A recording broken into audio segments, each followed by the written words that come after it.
Mabula na talaga yung ano. Sa dahon siguro yan. Sobrang dami kong dahon nilagay. Yung malaking babae, hindi pa nabuntis. Yun naman ang mga tsura niya ng buntot niya. Yung mga lalaki, yun, yung lalaki yun. Yung tumakas. Yan pa.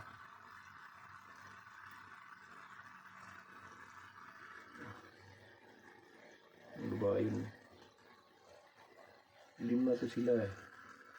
2 lalaki dito. 3 babae.